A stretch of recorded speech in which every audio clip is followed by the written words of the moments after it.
It's a scientific mystery and a catastrophe for American farmers. Millions of bees are dying in hives across the United States, and nobody knows why. Not only were there no bees, the hive was filled with eggs and larvae. Bees almost never leave their young. The hive was also filled with honey that not even scavengers seemed to want. Over the past few years, we've heard a lot about the honeybee and its decline. This phenomenon is called colony collapse disorder, or CCD, and is characterized by the sudden disappearance of once healthy hives. Finger-pointing by the media has created much confusion, and today many know that CCD is a problem, but not what it actually entails. So, what exactly is CCD? More importantly, what's going wrong? In short, nearly everything. For years, our agricultural system has treated honeybees unsustainably. To better understand CCD, we must first understand the honeybee and the stresses it faces. There are thousands of species of bees, but our agricultural system relies primarily on just one, Apis mellifera, the European honeybee. In fact, about a third of our food production relies on this single honeybee, and bee pollination adds $15 billion to crop value each year. The success of the hive depends on the ability of honeybees to learn and communicate effectively. For example, when a foraging bee finds a promising source, she remembers the location and communicates it to other bees by performing a waggle dance. Today's agricultural system has broken down this hive intelligence. How? The impact of four main stressors: the practice of monoculture farming, the use of pesticides, beekeeping practices, and diseases have all created the situation we see today. Most food production in the US today occurs on huge monoculture farms, where a single crop dominates miles of farmland.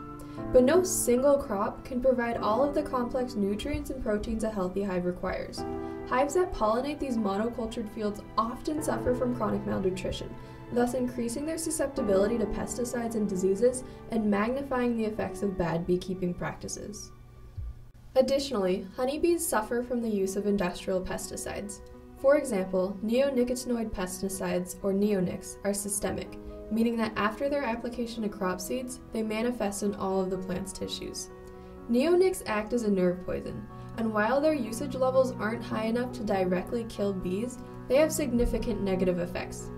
For example, the consumption of neonics hinders the ability of honeybees to learn, link smells to food, orient themselves, or even navigate back to hives. It's not just neonics, unfortunately.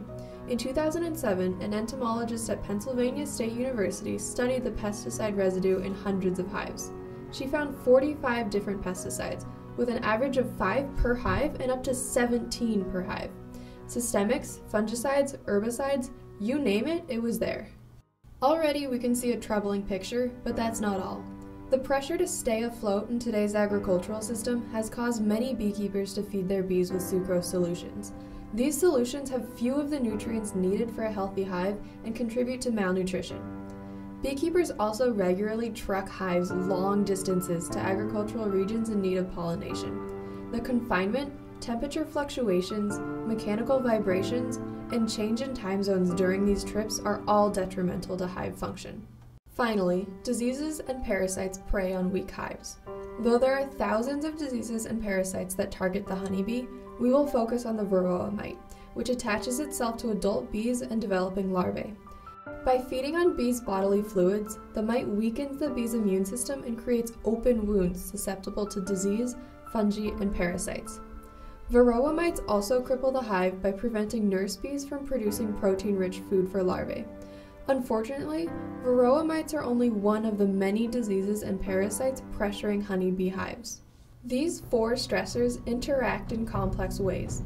Each magnifies the others, and together they pose a much larger threat than if alone.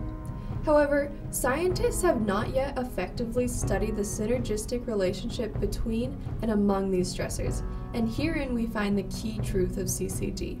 There is no single cause. Instead, CCD is a product of a broken and complex system. Unfortunately, the solution to the problem will be just as complex. It won't be easy and it won't be quick, but without fundamental changes to our agricultural system, we can't hope for a solution.